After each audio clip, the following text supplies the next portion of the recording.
जी प्रणाम गुरुजी। प्रणाम। गुरुजी मेरा ये प्रश्न है कि रामचरितमानस में मतलब वो अलंकृत है, उसमें अलंकार भरे पड़े हैं। मैं सुंदरकांड का पाठ करता था मंगलवार को। तो उसमें दोहा, चौपाई और एक छंद आता था ऐसे करके, जिसको और थोड़ा राग में गाते थे। तो इसका क्या पैटर्न है गुरुजी? अगर ये आप समझा दे तो बहुत आनंद आएगा और पढ़ के। मैं ये भी गौर करता था पढ़ने के समय गुरुजी, कि मुझे लगता था एक शब्द जो रामचरितमानस में एक बार लिखा है वो मुझे दोबारा फिर मुख्य शब्द जो है वर्ब क्रिया छोड़ के वो भी नहीं मिलते थे सुंदरकांड में। तो क्या ये भी सत्य बात है क्या गुरुजी? इस पे प्रकाश। बिल्कुल, बहुत अच्छा प्रश्न है। और ये रामचरितमानस जो पढ़ते हैं, जो पढ़ना चाहते हैं, उनके लिए ये बहुत अच्छा प्रश्न है। और हम चाहते हैं कि इस दौरान हम सभी लोग इसका पाठ करें। इसलिए मैंने कहा कि आपके घर में नहीं है तो पहले खरीद लीजिए इस किताब को, क्योंकि इन दिनों हम आपसे प्रार्थना करेंगे, निवेदन करेंगे कि आप केवल इस रामायण को सुने ही नहीं, बल्कि इसका पाठ भी करें। अब जैसा पीयूष पूछ रहे हैं कि पाठ कैसे करें, पाठ में दोहा है, चौपाई है, छंद है। मूल रूप से ये तीन पाठ आपको मिलेगा। और हम लोग हिंदी के व्याकरण में जाएंगे, तब आप पूरी तरह से समझ पाएंगे कि दोहा क्या होता है, चौपाई क्या होता है और छंद क्या होता है। दोहा, चौपाई और छंद, इनका भेद मात्राओं में होता है। जैसा आप समझ पा रहे हैं, दोहा जिसमें दो लाइन हो, जो शॉर्टकट भाषा में कहा गया दोहा, दो लाइंस। चौपाई जिसमें चार पाई हो, चार लाइंस हो। ठीक है। दोहा और चौपाई ये मूल रूप से रामचरितमानस का मूल व्याकरण विश्लेषण है, दोहा और चौपाई।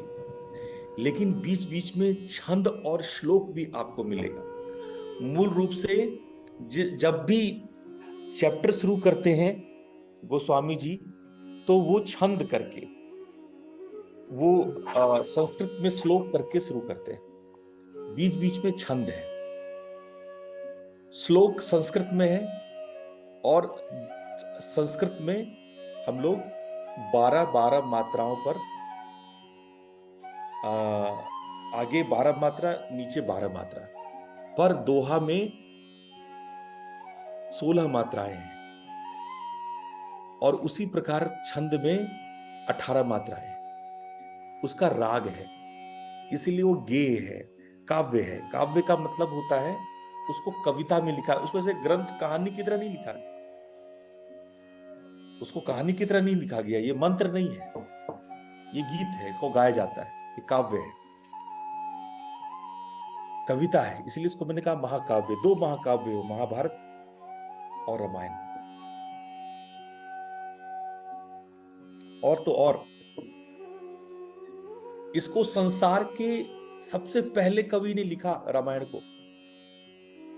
संसार का, पूरी दुनिया का कोई, यूरोप में कोई अंग्रेज उस वक्त, तो जब वो अल्फाबेट लिखना नहीं जानते थे, जब अंग्रेजियत पैदा नहीं ली थी, जब दुनिया की किसी लैंग्वेज ने ग्रंथ लिखना नहीं जाना था, तब वो काव्य, अलंकार के साथ काव्य लिखे जा रहे थे, कविताएं लिखी जा रही थी भारत में।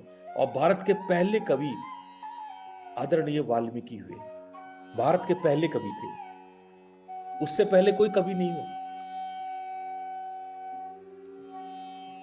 आप समझ लो, कवि, कवि हम जब कहते हैं तो अपनी बातों को वो अलंकार में कहते हैं।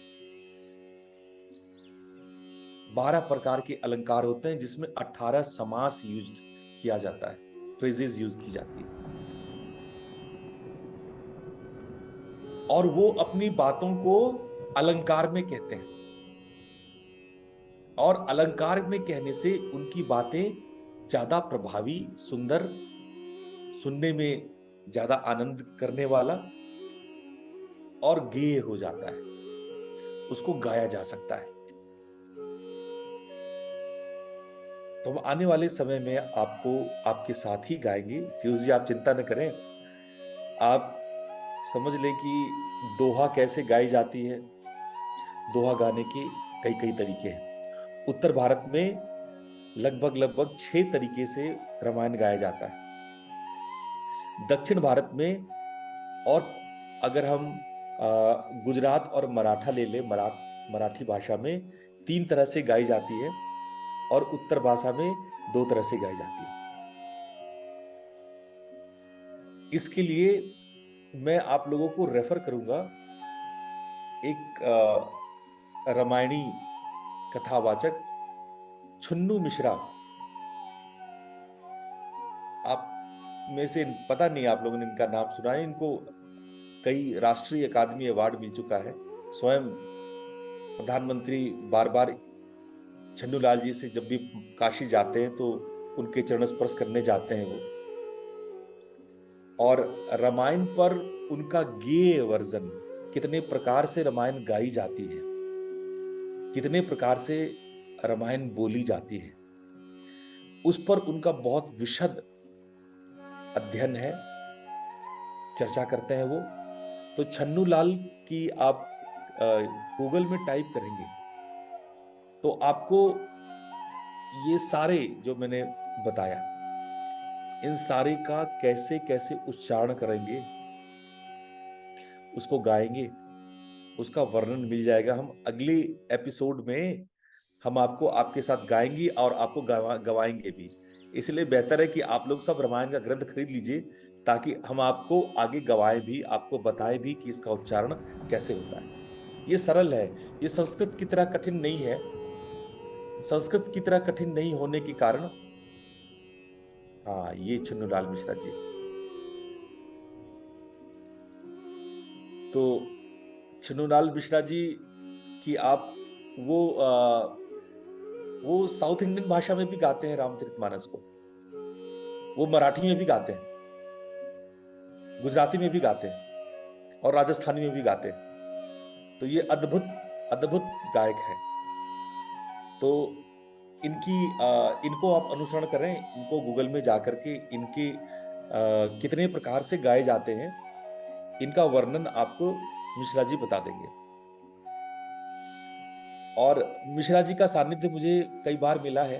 हम बहुत अपने आप को अनुग्रहित समझते हैं कि ऐसे काशी में और ऐसे महान आत्माओं के साथ मुझे सानिध्य मिला है, समागम मिला है। तो ऐसे में रामायण के बारे में और उनके गायन शैली के बारे में कई बातें कहना अनिवार्य हो जाता है, और उन विद्वानों के प्रति मेरा सम्मान है। तो मैं आने वाले समय में किस किस प्रकार से गाया जाता है, छंद को कैसे उठाते हैं, श्लोक कैसे गाए जाते हैं, दोहा कैसे उच्चरित होती है, और इसकी चौपाई कैसे गाई जाती है, ये सब सविस्तार में आने वाले समय में आपको बताऊंगा। क्योंकि रामायण बिना समझे केवल आप पाठ भी करते हैं। इनको महाकाव्य क्यों कहा गया है? क्योंकि अगर आप यूं भी पाठ कर लेते हैं इसका, आप इनका अर्थ समझे बिना भी इसका पाठ करते हैं, तो भी ये फलदायी है। इसीलिए महाकाव्य है ये। धर्म के 2 पैर हैं, रामायण और महाभारत। हमारे हिंदू धर्म के 2 पैर हैं, 2 स्तंभ हैं, जिस पर पूरा धर्म खड़ा है। अगर धर्म को समझना है तो रामायण समझे, और धर्म की विषमता को समझना है तो महाभारत पढ़ें। तो धर्म समझने का सबसे स्ट्रॉन्ग माध्यम रामायण है, और हमें रामायण को उसके रूप में समझना, पढ़ना चाहिए, जानना चाहिए। हम अगर स्वयं को हिंदू कहते हैं तो ये हमारा मौलिक प्रधान ग्रंथ है, और इसको समझने से आप अपने धर्म को ही नहीं, अपने आप को समझेंगे। इसलिए पीयूष जी आप इंतजार करें, पहले ही एपिसोड से हम इसको गा करके आप लोग के सामने बताएंगे, आप लोग से गवाएंगे भी, और आप इसके दोहा, इसके चौपाई, इसके छंद और इसके श्लोक, इन चारों को अच्छे से आप गा सकते हैं, पढ़ सकते हैं। आपको गाना भी चाहिए, पढ़ना भी चाहिए। मैं वो तरीका भी बताऊंगा, और किन किन मुहूर्त में पढ़ना चाहिए, कितने दिन में रामायण कंप्लीट हो जाता है, किन दिनों में कब किन चैप्टर्स को पढ़ना चाहिए, वो भी मैं बताऊंगा। इसको शॉर्टकट में कैसे पढ़ा जाए मैं वो भी बताऊंगा। अगर आपको नवरात्र में 9 दिन में, चैत्र नवरात्र में बहुत लोग रामायण पूरा करते हैं, नवरात्र में पूरा पढ़ना है तो कैसे पढ़ना है, चतुर्मासा 4 मास में आपको पढ़ना है तो कैसे पढ़ना है, आपको सावन के माह में पढ़ना है तो कैसे पढ़ना है, ये सब आपको बताऊं। इसलिए धैर्य रखें, वो सारी बातें धीरे धीरे आएगी। और जैसा पीयूष ने कहा, अद्भुत अलंकार और शब्दों का इसमें प्रयोग किया गया है। काव्य की शैली जो तुलसीदास जी ने सामने रखी, तुलसीदास जी ने जो विद्वता सामने रखी, काव्यात्मक विद्वता, उसकी तुलना करना तो बहुत कठिन है। बड़े बड़े साहित्यकार, उस समय के बड़े बड़े विद्वान उनके बराबरी नहीं कर पाए। तो उन्होंने जो अलंकार और उसकी शैली रखी, कविताओं में उपमा, उपमेय, उपमान का जो उन्होंने परंपरा रखा, एक ही रामायण रामचरितमानस, उसमें 4 वक्ता है, 4 श्रोता है। कोई रामायण एक आदमी कह रहा है, एक आदमी सुन, या उन्होंने अपने नाम से किताब नहीं लिखी, इसके 4 वक्ता और 4 श्रोता है। जो शैली लिखा गया वो इस प्रकार से लिखा गया, जैसे मानो कि राजीव शर्मा ने कोई बात प्रतीक को बताई कि देखो भाई प्रतीक, ऐसा है कि हम किसी अभिषेक को जानते हैं, जो अभिषेक पीयूष की बात करता है। उसी में फिर उन्होंने कहा, राजीव शर्मा कहते हैं कि ये जो अभिषेक जब पीयूष को ये बात कह रहा था, तो उन्होंने मुकेश सारस्वत के बारे में कहा, और वो मुकेश सारस्वत नमिता जी के बारे में कह रहे थे। अब मुकेश सारस्वत सुभाष चंद्रा से बात कर रहे थे, और नमिता प्रफुल्ल जी के साथ में थी। तो यहां पे 4 वक्ता और 4 श्रोता है। इसको जिस तरह से डिजाइन किया गया इस ग्रंथ को, इस ग्रंथ में अगर आप चाहो कि हम केवल राम कथा सुने, राम की कहानी सुन लें कि एक दशरथ थे, दशरथ के 4 बेटे थे, और ऐसे शादी हुआ, और ऐसे वनवास गए, रावण को मारा और लौट आए, कुछ लोग इतना ही सुन के संतुष्ट हो जाते हैं, उसमें भी उनका कल्याण है। लेकिन इसको भी 4 भाग में विभाजित किया गया। एक राम दशरथ का बेटा, एक राम घट घट में लेटा, एक राम का चहु पसारा, एक राम इन न्यू से न्यारा। 4 वे में, 4 तरीके से एक ही रामायण को लिखा गया, जिसमें 4 आयाम, 4 डायमेंशन को मेंशन किया गया। इसलिए अपने आप में ये दुर्लभ ग्रंथ है। ऐसा ग्रंथ कभी नहीं लिखा गया जिसमें कि आप जब सांसारिक बातें करते हैं तो सांसारिक बातें भी हो जाती है। और पीयूष जी ने शब्दों के बारे में कहा कि शब्दों का जो प्रयोग वो देखते हैं, इतने विशाल वेक्युबुलरी का उन्होंने यूज किया, शब्द संग्रह का यूज किया। उतने सारे शब्द संग्रह पूरे यूपी में, पूरे उत्तर प्रदेश में इतने शब्द नहीं बोले जाते हैं जितने शब्द तुलसीदास जी गोस्वामी जी ने बोला, अपने अपने महान ग्रंथ में उन्होंने उल्लेख किया। ये महान ग्रंथ कई मायनों में महान है, कई मायनों में महान है। जिन शब्दों का इस्तेमाल किया गया, उस पर कई तरह के यंत्र बनते हैं। जो गीता प्रेस ने रामचरितमानस ग्रंथ को प्रकाशित किया है, उस ग्रंथ में आप एक यंत्र देखेंगे, अद्भुत अद्भुत यंत्र है। आप कोई सा भी पन्ना पलट लीजिए अपनी चिंता को करके, अपने मन को किए, अपने मन में आए और उसके अक्षरों को आगे भरते जाइए। देखिए कोई भी रामचरितमानस की किताब पलट के देख लीजिए, उसमें ये यंत्र होगा, और ऐसा आप 9 बार कीजिए। ऐसा करते ही और उसका पहला अक्षर लिखते जाइए, चौपाई का या दोहा का पहला अक्षर लिखते जाइए। ऐसा करने पर अपने आप एक दोहा बन जाएगा, और ये दोहा आपके जीवन में आपकी जो समस्या है उसका समाधान कर देगा। जो इस समय जिस समस्या से आप पीड़ित हैं उसका समाधान कर देगा। वो ऐसा अद्भुत ग्रंथ है, ऐसा अद्भुत ग्रंथ कभी नहीं हुआ, पूरे विश्व में ऐसा ग्रंथ नहीं लिखा गया। कुछ नहीं करना है आपको, बस ऐसे रामचरितमानस से ऐसे पलटना है, उसका जो पहला अक्षर का पहला वर्ड आया वो ऐसे लिखते जाना है। वो आप देख लीजिए रामचरितमानस में वो यंत्र बना हुआ है, और वो अपने आप में दोहा बनता चला जाएगा। जो पहला अक्षर है वो लिखते जाएंगे ना, तो वो अपने आप में दोहा बनता जाएगा।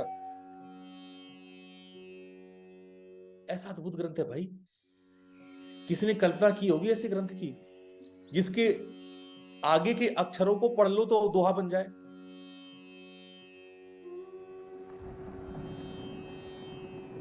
तो हम इसलिए कह रहे हैं कि ये साधारण ग्रंथ नहीं है, इसको साधारण तरीके से लिखा ही नहीं गया है।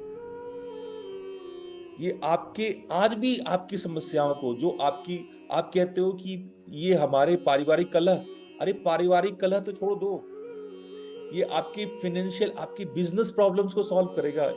इसमें हमने सभी मैनेजरियल एबिलिटीज जो आपको एमबीए में पढ़ाई जाती है, उसके सारे चैप्टर्स को हमने देखा है रामचरितमानस में। मैं रामचरितमानस से पूरा एमबीए पढ़ा सकता हूं, पूरा एमबीए। मैं कहीं कोई किसी किसी एमबीए के चैप्टर को नहीं लूंगा, मैं केवल रामचरितमानस से एक एक टॉपिक एमबीए का मैं आपको व्याख्या कर दूंगा, और एमबीए छोड़ दो आप। मैं आगे आपको यह भी बताऊंगा कि हम न्यूरो साइंस, पार्टिकल फिजिक्स और पैरासाइकोलॉजी, ये तीनों पार्ट को भी हम डिटेल्ड में कैसे देख पाएंगे। विज्ञान के अद्भुत क्षेत्र को ये खोलता है। शरीर की संरचना के बारे में ही नहीं, बल्कि मन के प्रकार विकार के बारे में भी इसका वर्णन है। आप हैरान होंगे कि इसमें पूरे विश्व के की भौगोलिक वर्णन के साथ साथ, उसकी दूरियों के साथ साथ, हमारे सौर मंडल में निहित तारे सितारों की भी दूरियों के बारे में इसमें जानकारी है। इसमें ज्योतिष भी है, इसमें भूगोल भी है, इसमें इतिहास भी है। एक शुभाकु, सूर्य से लेकर के पृथ्वी तक की कथा है। एंथ्रोपोलॉजी भी है। आप इसको हल्के ग्रंथ में मत लीजिए।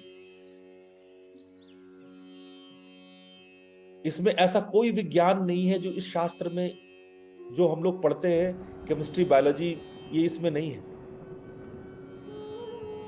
ये अद्भुत ग्रंथ है, इसमें आपको वो हर कुछ मिलेगा जो आप ढूंढना चाहेंगे। आप गणित ढूंढ लो, इसमें वैदिक गणित के सूत्र लिखे हुए।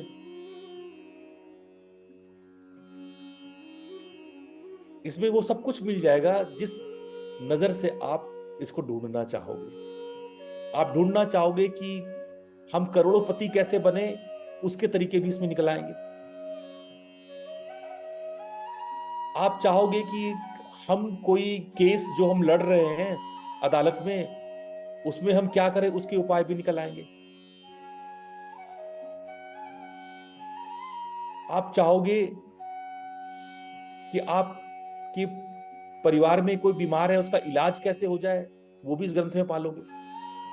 आप बताओ, ऐसा कोई दुर्लभ ग्रंथ कभी आपके विचार में आया है जिसमें ये सारी बातें हैं? इसीलिए स्वयं भगवान शिव को कलयुग में उतर करके अपना हस्ताक्षर करना पड़ा सत्यम शिवम सुंदरम, इनके लिखित भोजपत्र पे इनकी किताबें लिखी। मैं खुद अपनी आंखों से गोस्वामी जी के हस्तलिखित भोजपत्र को मैंने स्वयं देखा है। I seen. उसको गंगा में छिपा दिया गया था, बाद में कई कांड गल गए थे, लेकिन उसमें से अयोध्या कांड और कुछ हिस्से बचे रह गए थे। मैंने उस बचे हुए जो भी उनके वो मैंने स्वयं, और क्या उनका जो गोस्वामी जी का जो हैंडराइटिंग था, ये राजापुर गांव में कोई दुबे परिवार है, उनके यहाँ पढ़ा है, जो दावा करते हैं कि वो उनके वंशज हैं। पहले बहुत समय तक म्यूजियम में रखा गया था, नेशनल म्यूजियम में। बाद में उसको हटा करके उनको वापस दिया गया। बहुत अच्छे से वो, आप देखेंगे कि वो सुरक्षित है। और अगर आपको चित्रकूट जाने का मौका मिलता है तो आप कर भी जाइए, और राजापुर में उनके घर जाइए। आप दुबे जी के परिवार में अभी भी उनके जो वंशज हैं, वो बड़ो भाव से, बड़ो दिल से आपको, बिना कोई पैसा लिए दिए, पैसा भी नहीं मांगते, कुछ नहीं करते, वो आपको बड़े दिल से दिखाएंगे। कई कई ताला में क्या पैक करके रखते हैं उसको, क्योंकि उसका दाम करोड़ों अरबों में है। तो वो आपको खोल के दिखाएंगे। आपको, आप दिल से जाके कहिएगा कि हम देखना चाहते हैं मानस, जो उन्होंने अपने हाथ से लिखा है, उसका दर्शन करना चाहते हैं, तो वो दिखाएंगे आपको। भाई इसे क्या गोल गोल हैंड राइटिंग, क्या सुंदर हैंड राइटिंग। हम लोग उस हैंड राइटिंग की कल्पना नहीं कर सकते। ऐसे सुंदर गोल गोल हैंड राइटिंग में इतना सुंदर सुंदर उन्होंने लिखा है। बड़ी शानदार ग्रंथ है ये।